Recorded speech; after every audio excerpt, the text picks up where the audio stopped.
Selamat datang di podcast Fasilitator 11. Perkenalkan, nama saya Ananda Felician J. Putri sebagai host pada podcast kali ini, dan ada rekan saya.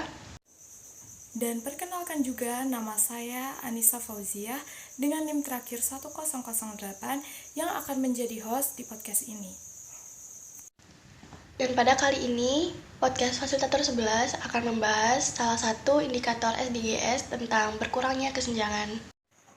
Nah, kita juga udah mengundang 5 narasumber untuk kita ajak berdiskusi di podcast kali ini. Yang pertama ada Kak Nurhaliza Septiani dengan NIM terakhir 1064. Yang kedua ada Siti Lutfiah Rukmana dengan NIM terakhir 1014. Dan yang ketiga ada Vina Pratista dengan NIM terakhir 1063. Yang keempat ada Diva Cindy Mutiara dengan NIM terakhir 1037. Dan yang kelima ada Reza Fahmi AP dengan NIM terakhir 706. Oke, itu dia ya para narasumber yang hadir pada podcast kali ini. Berkurangnya kesenjangan sosial dan ekonomi. Menurut Kak Lutfiani, apa sih kesenjangan sosial itu? Perkenalkan, nama saya Siti Lutfiah Rukmana dengan NIM 202101071014. Menurut saya, ketidakseimbangan sosial dalam masyarakat yang membuat perbedaan yang jelas. Baik, kalau menurut Kak Nurhaliza bagaimana? Baik, terima kasih atas kesempatannya. Menurut saya kesenjangan sosial itu pasti akan terjadi di seluruh lapisan masyarakat, dan hal ini tentunya terjadi karena ada suatu gejala seperti adanya kesenjangan atau tidak meratanya tingkat ekonomi atau tingkat keuangan dari masyarakat di wilayah tertentu. Oh, berarti itu kayak situasi di mana orang kaya mengambil posisi yang tinggi daripada orang miskin. Nah, terjadinya berkurangnya kesenjangan sosial ini pasti ada faktornya. Bagaimana nih menurut Kak Vina? Sebelumnya, terima kasih atas kesempatannya. Perkenalkan, nama saya Vina Pratista dengan NIM 202101031063 dari Prodi Akuntansi. Yang pertama ada beberapa faktor, yaitu perbedaan sumber daya alam. Ketika suatu daerah dapat memanfaatkan sumber daya alam dengan baik, maka daerah tersebut dapat menghindari kesenjangan ekonomi. Namun jika tidak, maka yang terjadi adalah sebaliknya. Daerah tersebut akan mengalami penurunan ekonomi. Yang kedua itu adalah program administrasi dari pemerintah. Transmigrasi sendiri adalah perpindahan penduduk dari satu daerah ke daerah yang lain, yang menyebabkan ketimpangan dikarenakan penduduk datang bisa lebih mudah dan maju dibandingkan dengan penduduk aslinya.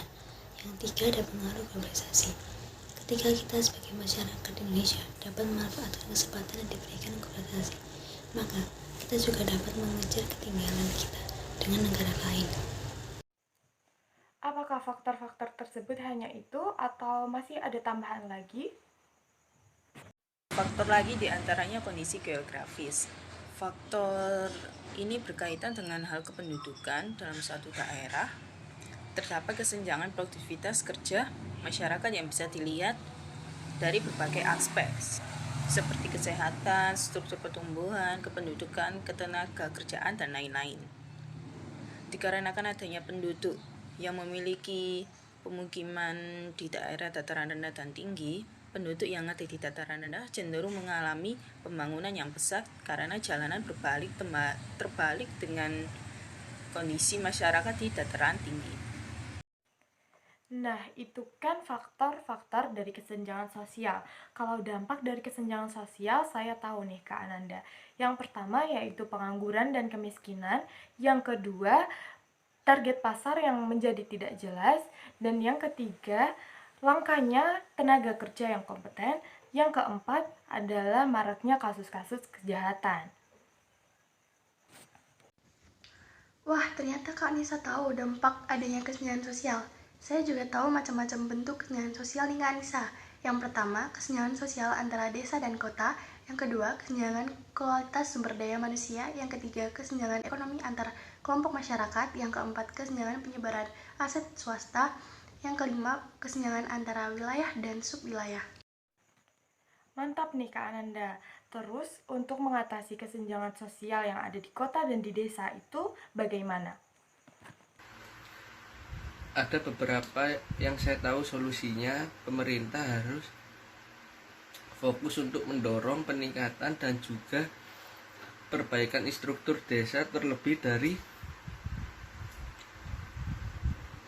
untuk desa-desa yang memiliki kondisi geografis yang tidak menguntungkan. Pemerintah harus memprioritaskan akses pendidikan serta informasi dan kesehatan desa. Pihak pemerintah seharusnya memberikan modal untuk masyarakat desa supaya mereka memiliki pendapatan atau penghasilan lain, sehingga ada alternatif lain selain sektor pertanian. Dengan bantuan tersebut tentu akan sangat membantu masyarakat karena mereka bisa mendirikan usaha sendiri. Pemerintah harus aktif melakukan segregasi pada masyarakat desa.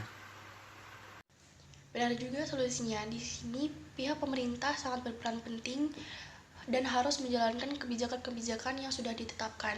Nah, apakah pemerintah mempunyai target berkurangnya kesenjangan sosial? Pada tahun 2030 secara progresif mencapai dan mempertahankan pertumbuhan pendapatan penduduk yang berada di bawah 40% dari populasi pada tingkat yang lebih tinggi dari rata-rata nasional. Pada tahun 2030 memberdayakan dan meningkatkan inklusi sosial, ekonomi, dan politik bagi semua, terlepas dari usia, jenis kelamin, difabilitas, ras, suku, asal, agama, atau kemampuan ekonomi atau status lainnya. Menjamin kesempatan yang sama dan mengurangi kesenjangan hasil termasuk dengan menghapus hukum, kebijakan dan praktik yang diskriminatif dan mempromosikan legislasi, kebijakan dan tindakan yang terkait dengan legislasi dan keputusan tersebut. Yang pertama, mengadopsi kebijakan, terutama kebijakan fiskal, upah, dan perlindungan sosial, serta secara progresif mencapai kesetaraan yang lebih besar. Yang kedua, memperbaiki regulasi dan pengawasan pasar serta lembaga keuangan global dan memperkuat pelaksanaan regulasinya. Memastikan tingkatan representasi dan suara bagi negara berkembang dalam pengambilan keputusan di lembaga-lembaga ekonomi dan keuangan internasional global untuk membentuk kelembagaan yang lebih efektif, kredibel, akuntabel, dan terlegitimasi. 1. Memfasilitasi migrasi dan mobilitas manusia yang teratur, aman, berkala, dan bertanggung jawab, termasuk melalui penerapan kebijakan migrasi yang terencana dan terkelola dengan baik. 2. Menerapkan prinsip keperlakuan khusus dan berbeda bagi negara berkembang, khususnya negara yang kurang berkembang, sesuai dengan kesempatan World Trade Organization. Nah, itu dia pembahasan tentang kesenjangan sosial yang ada di Indonesia. Sekarang kita akan membahas tentang kesenjangan ekonomi nih. Bagaimana sih kesenjangan ekonomi yang ada di Indonesia saat ini? Pertumbuhan ekonomi Indonesia saat ini menduduki urutan ketiga tercepat di antara negara-negara anggota generasi 20. Statistik terbaru menunjukkan bahwa sejak 2000 hingga 2017 produk domestik bruto Indonesia per kapita mencapai rata-rata 4% setiap tahun setelah Cina dan India yang masing-masing tumbuh 9% dan 5,5% per tahun. Namun pertumbuhan ekonomi Indonesia memicu tingginya kesenjangan antar penduduk. Hal ini tercermin dalam indeks Gini, yaitu untuk mengukur ketimpangan dalam sebuah negara dari 0 atau kesetaraan sempurna sampai 100 atau ketidaksetaraan sempurna. Baik, kalau begitu bagaimana cara mengatasi kesenjangan ekonomi? Menurut saya, kunci utama untuk bisa mengatasi kesenjangan sosial ekonomi yaitu memberi akses terkait fasilitas yang ada kepada seluruh lapisan masyarakat. Dan kami juga memberikan kesempatan yang sama tentunya untuk bisa meningkatkan dan mengembangkan tingkat perekonomiannya. Lalu kepada para siswa dan pada anak-anak, kami seharusnya juga memperbaiki tingkat pendidikan, maka kami harus mempermudah akses untuk memperoleh pendidikan tersebut. Kalau dilihat kesenjangan ekonomi di Indonesia ini masih terus berlanjut ya.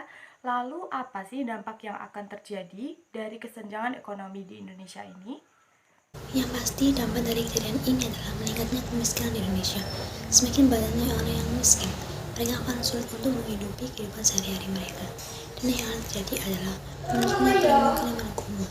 Hal ini terjadi karena pendapatan yang mereka dapatkan tidak bisa memenuhi kebutuhan sehari-hari mereka. Selain itu, komunitas semakin meningkat karena tidak adanya lapangan pekerjaan yang menerima mereka sesuai kemampuan mereka.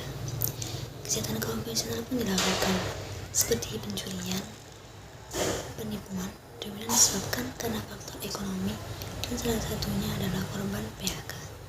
Dari artinya sendiri, kriminalitas adalah suatu tindakan dan perbuatan yang merugikan secara ekonomi dan psikologis, yang melanggar hukum yang berlaku dalam negara Indonesia serta norma-norma sosial dan agama. Tapi dalam pandangan saya, jangan melihat apa yang mereka kerjakan, tapi lihatlah mereka mengerjakannya untuk apa. Kadang ada seseorang yang melakukannya secara terpaksa untuk memenuhi kebutuhan sehari-hari mereka. Wah, benar sekali. Setelah tahu keadaan dan dampak, kita juga ingin tahu nih, apa sih kesenjangan ekonomi itu sendiri? 1. Menurunnya pendapatan per kapita. 2. Ketidakmerataan pembangunan antar daerah. 3. Rendahnya mobilitas sosial. 4. Perencanaan lingkungan alam.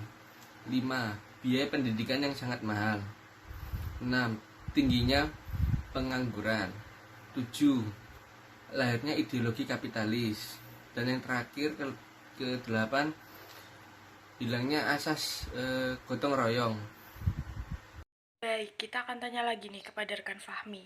Kenapa kesenjangan ekonomi ini dapat mengancam integrasi masyarakat? Jadi, hal ini dapat membuat ancaman integrasi masyarakat karena kesenjangan ekonomi disebabkan karena adanya pasar bebas yang membuat berbagai produk luar dapat masuk secara bebas dan mengancam produk lokal, sehingga berbagai persoalan dapat timbul seperti pengangguran, harga jual barang lokal yang anjlok, dan merugikan produsen dalam negeri, semakin meningkatnya angka kemiskinan. Berarti hal ini juga mengakibatkan kesenjangan sosial dan ekonomi yang terlalu tinggi, mendorong timbulnya permasalahan lagi ya? Ya, seperti kecemburuan sosial, di mana kecemburuan sosial merupakan sikap kurang senang terhadap suatu kelompok karena adanya perbedaan kondisi yang dihadapi. Akibatnya, individu yang merasakan kecemburuan tersebut memiliki keinginan untuk berada di posisi yang sama dengan pihak yang dicemburinya, yang terjadi karena adanya kesenjangan atau ketidakseimbangan akses untuk mendapat dan memanfaatkan sumber daya yang tersedia. Terdapat berbagai ketimpangan sosial, salah satunya ketimpangan pembangunan di bidang pendidikan. Selanjutnya, menurut rekan Nurhaliza, bagaimana dampak dari kesenjangan sosial dan kesenjangan ekonomi, dan seperti apa nih contohnya? Contoh dari dampak kesenjangan sosial ekonomi, yang pertama yaitu munculnya kecemburuan pada orang lain. Nah, hal ini tentunya akan lumrah jika muncul karena kita ketika melihat orang lain yang hidup serba mampu, serba dengan mudah bisa memenuhi kebutuhan pokok maupun kebutuhan lain-lain seperti transportasi, alat komunikasi, dan sebagainya. Lalu yang kedua yaitu timbulnya kelompok-kelompok, yaitu terbaginya seperti ada kelompok orang kaya dan kelompok orang miskin. Dan jika kelompok orang kaya itu hidupnya seperti mewah-mewah, namun yang kelompok orang miskin hidupnya serba kekurangan, seperti itu. Dan saya bisa menambahkan yang pertama, perbedaan tingkat kesejahteraan. Dalam kesenjangan sosial ekonomi ini terlihat jelas adanya perbedaan tingkat kesejahteraan masyarakat, yakni antara mereka yang mempunyai tingkat kesejahteraan tinggi dan mereka yang mempunyai tingkat kesejahteraan rendah, seperti dalam strata yang tinggi dan dalam strata yang rendah. Dan contoh lain dari kesenjangan sosial ekonomi ini adalah timbulnya kriminalitas, pengangguran, dan kemiskinan. Kriminalitas muncul karena tidak kemampuan seseorang untuk memenuhi kebutuhan hidupnya. Pengangguran terjadi karena tidak ada lapangan pekerjaan yang sesuai dengan kemampuan mereka, dan kemiskinan terjadi karena tingkat pendapatan mereka tidak sesuai dan tidak bisa memenuhi kebutuhan mereka sehari-hari. Jika begitu, kesenjangan-kesenjangan ini akan terus berlanjut entah sampai kapan. Baik, saya ingin bertanya kepada rekan Cindy, menurut Anda, apa yang menjadi penyebab terjadinya kesenjangan ekonomi sendiri? Kesenjangan ekonomi biasa dikenal dengan istilah kesenjangan pendapatan, kesenjangan kekayaan dan jurang antara kaya dan miskin, mengacu pada persebaran lingkungan ekonomi di antara individu atau kelompok. Kelompok dalam populasi atau negara, para ekonom umumnya mengikuti 3 ukuran kesenjangan, yaitu ekonomi kekayaan, pendapatan, dan konsumsi. Jadi karena masih adanya kesenjangan dan perbedaan yang mencolok tentunya, ini masih menjadi penyebabnya ya. Selanjutnya saya ingin bertanya kepada rekan Fahmi nih. Apa yang menyebabkan kesenjangan ekonomi semakin melebar dan bagaimana cara mengatasinya di masyarakat? Baik, kesenjangan ekonomi akan semakin melebar karena meningkatnya jumlah kemiskinan tentu bukan faktor tunggal, karena mereka masih banyak faktor lain yang menyebabkan tingkat kesenjangan menjadi semakin melebar.